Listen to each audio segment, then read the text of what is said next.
bab 7 turunan. Buku cetak matematika wajib kelas 11 kedua.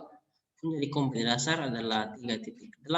Menjelaskan sifat-sifat turunan fungsi aljabar dan menentukan turunan fungsi aljabar menggunakan definisi atau sifat turunan fungsi.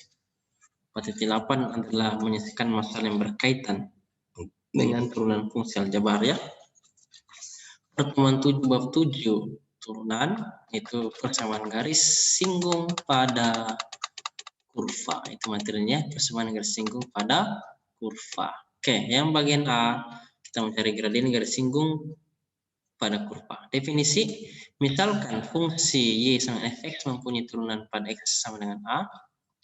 Turunan fungsi pada x sama dengan a atau f aksen a ditafsirkan secara geometris sebagai gradien garis singgung kurva di titik A, FA gitu.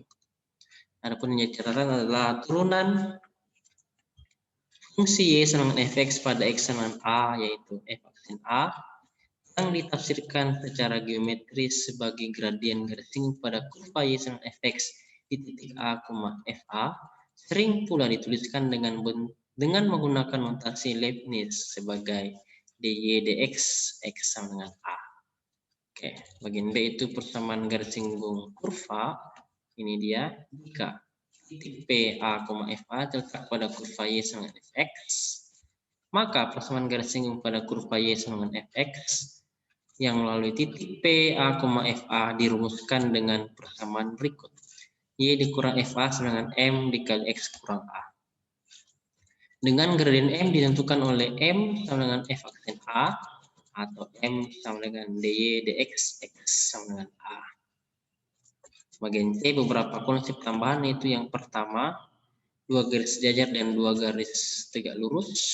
Bagian A, misalkan garis G sama dengan Y sama dengan M1x dan N1 sejajar dengan garis H sama dengan Y sama dengan M2x ditambah N2, maka gradien garis G sama dengan gradien garis H atau MG sama dengan MH ya, M itu gradien. Karena MG sama dengan M1 dan MH sama dengan M2, maka G sejajar H jika ini syaratnya M1 sama dengan M2. Gradien garis pertama sama dengan gradien garis kedua. Sejajar ya seperti ini gambarnya ya. Garis G garis H sejajar. Terus bagian B misalkan garis G sama dengan Y sama dengan M1x tambah N1 tegak lurus dengan garis H sama dengan Y sama dengan M2x tambah N2, maka hasil kali gradien garis G dengan gradien garis H sama dengan min 1 atau MG dikali MH sama dengan min 1. Karena MG sama dengan M1 dan MH sama dengan M2, maka G tegak lurus H jika ini syaratnya M1 dikali M2 sama dengan minus 1. Ini tegak lurus ya. Garis G tegak lurus garis H. Ini dia tanda siku-sikunya di titik ini gitu. Yang kedua adalah garis normal. Apa itu? Ya ini dia. Garis yang ditarik melalui titik P, A, FA dan tegak lurus terhadap garis singgung kurva di titik itu disebut garis normal. Garis normal juga dikatakan tegak lurus terhadap garis Y sama Fx pada titik A, FA. Dengan demikian, persamaan garis normal di titik A, FA pada kurva Y sama dengan Fx dapat ditentukan dengan rumus Y dikurang FA sama dengan min 1/m dikali X kurang A ya. Dengan M adalah F aksen X atau M dengan dy dx X sama dengan A. Untuk lebih jelasnya, mari kita perhatikan contoh soal berikut ini. Ya, nomor 1. Tentukan gradien garis singgung pada kurva berikut pada titik yang disebutkan.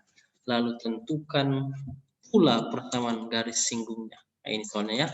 Y sama dengan 3x kurang 2 pada titik 2,4. Terus kembali Y sama dengan 3x kurang 2, Y aksen itu sama dengan 3. Turunan dari 3x kurang 2 adalah 3 ya. Gradien garis singgung itu M, itu sama dengan Y aksennya. Y aksennya kan 3. Nah, 2,4. Berarti nilai A adalah 2 dan nilai FA adalah 4 ya. X itu sama dengan A, FA adalah Y-nya 4 gitu. Dengan rumus persamaan garis singgung oleh titik A, FA adalah ini rumusnya.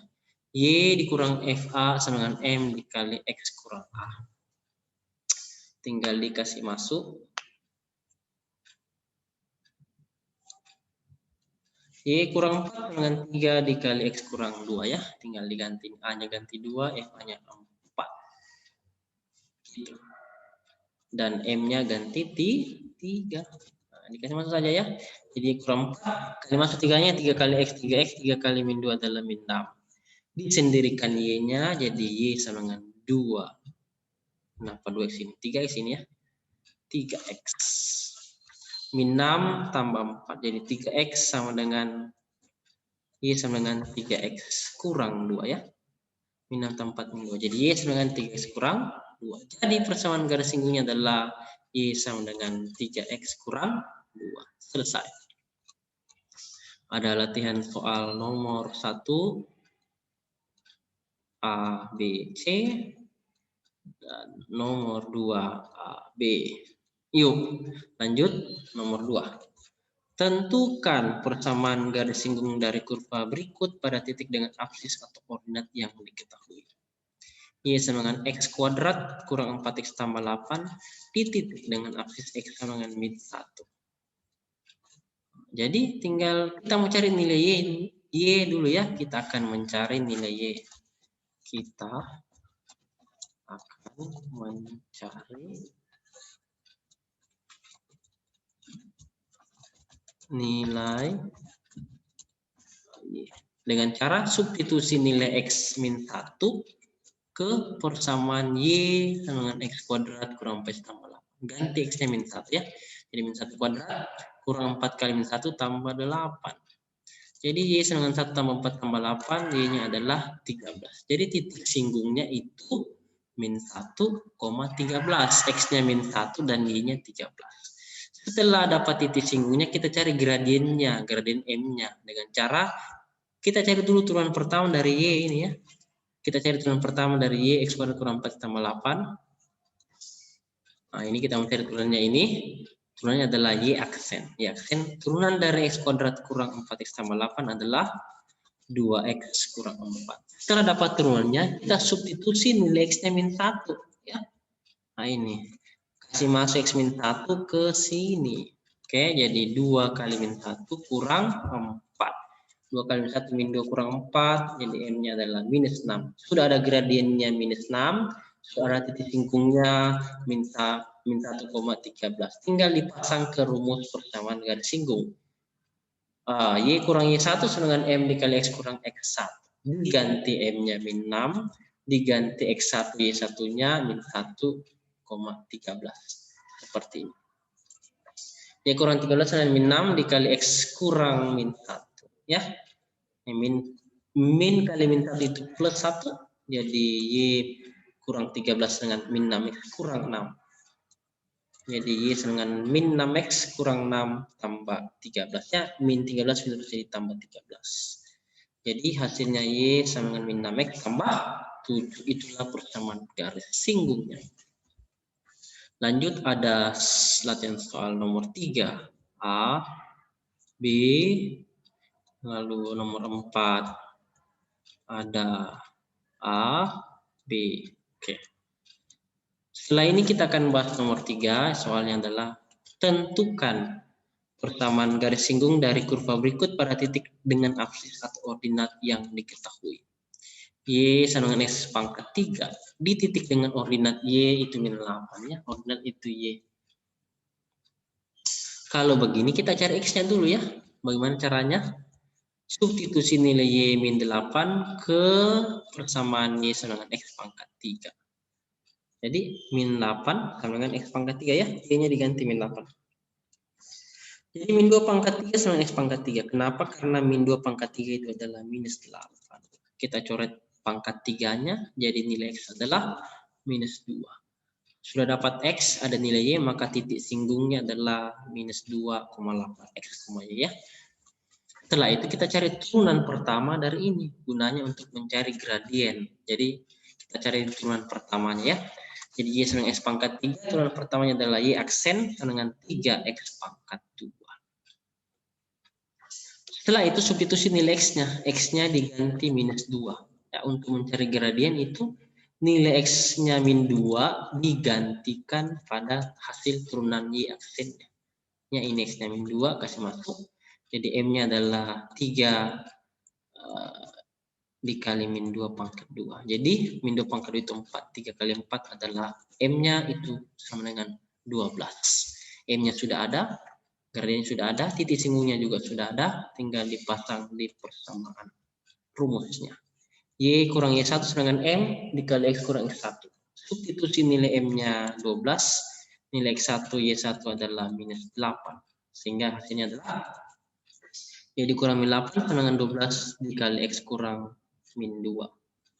Y tambah 8 sama dengan 12 kali X tambah 2. Y tambah 8, kalau masuk 12-nya 12X tambah 24. Y harus sendiri, jadi Y sama dengan 12X tambah 24 kurang 8. Y sama dengan 12X tambah 16. Selesai.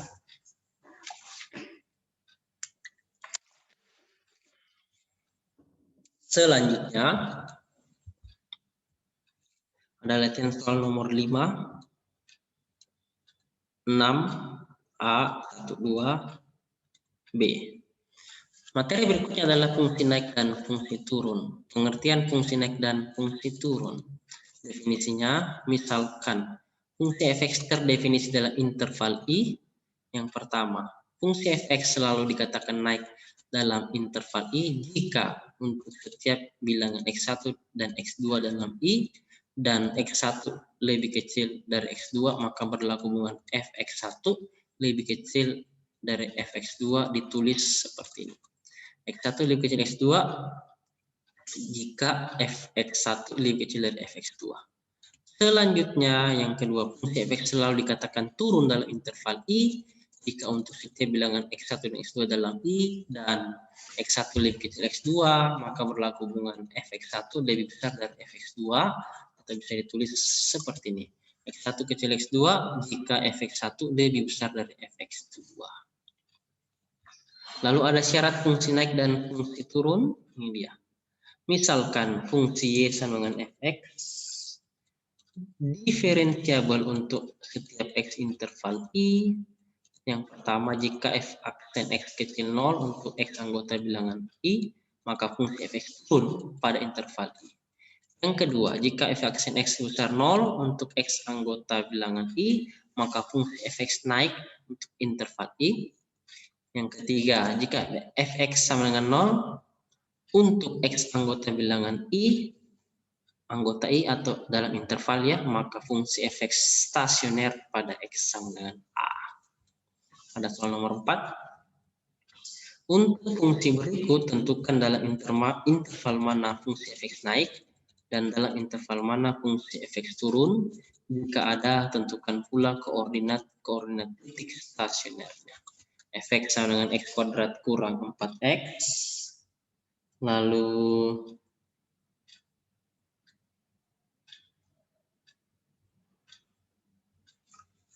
kita mau cari turunan pertamanya ya. Jadi f1 tulis kembali fx sama dengan x kuadrat kurang 4x. Turunan pertamanya adalah 2x kurang 4. Nah, fx turun jika turunan pertamanya f aksen x-nya itu lebih kecil dari 0.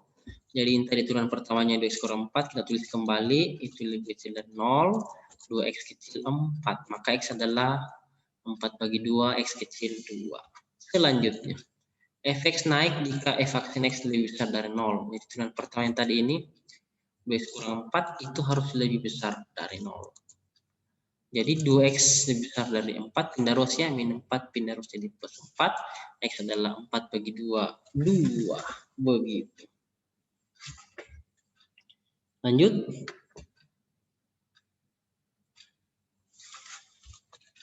Nah, latihan soalnya nomor 7.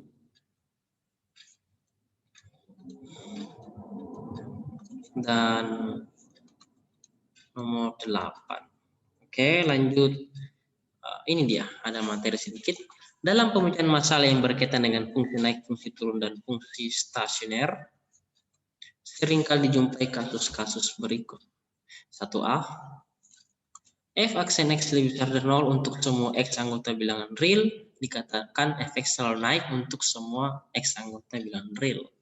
Bagian B, f aksen x kecil dari 0 untuk semua x anggota bilangan real, dikatakan f(x) selalu turun untuk semua anggota x bilangan real. Nomor 2A, ini ya, f aksen x lebih besar sama dengan 0 untuk semua x anggota bilangan real, dikatakan f(x) tidak pernah turun untuk semua x anggota bilangan real. B-nya, f aksen x kecil sama dengan 0 untuk semua x anggota bilangan real, dikatakan f(x) tidak pernah naik untuk semua x anggota bilangan real. Oke, untuk lebih memahami materi ini, mari kita simak contoh berikut. Soal nomor 5. Tunjukkanlah bahwa setiap fungsi berikut selalu naik untuk semua x bilangan real. f(x) sama dengan sepertiga x pangkat 3 ditambah 2x kurang 2. Kita cari turunan pertamanya dulu ya. Ini dia. F aksen x lebih besar dari 0 untuk semua x anggota bilangan real, dikatakan f(x) selalu naik untuk semua x anggota bilangan real. Kita lihat f(x)-nya adalah ini. Kita cari turunan pertama dari sepertiga x pangkat 3 tambah 2x kurang 2. Turunan pertamanya adalah x pangkat 2 ditambah 2. Nah, kita uji apakah harus selalu positif hasilnya. X ganti 0, ganti di sini, jadi 0 kuadrat tambah 2 adalah 2. Jadi koordinatnya 0,2 ya. X-nya 2, maka hasilnya 2. Berarti 0,2. Positif ya, Y-nya positif. Atau selalu lebih besar dari 0. Nah, kita yang kedua, uji X sama dengan 1, kasih masuk ke sini. 1 kuadrat, ini kan X ganti 1, 1 kuadrat tambah 2. 1 kuadrat tambah 2 itu 1 tambah 2, 3. Jadi ketika X-nya 1, maka Y-nya adalah 3. 1,3. Kita uji lagi X dengan 2, diperoleh 2 kuadrat ditambah 2 itu 4. Koordinatnya adalah 2,4. X sama dengan 1 diuji semuanya, diperoleh min 1 kuadrat tambah 2 itu 3. Positif juga ya, koordinatnya min 1,3. Gitu. Nah, kita perhatikan. Berapapun nilai X-nya, pasti nilainya selalu bernilai positif. Sehingga f aksen X sama X kuadrat tambah 2 definit positif, kan selalu positif. Atau dengan kata lain, f aksen X kuadrat tambah 2 itu lebih besar dari 0 untuk semua X anggota bilangan real. Maka terbukti. Atau kita bisa juga lihat gambarnya ini.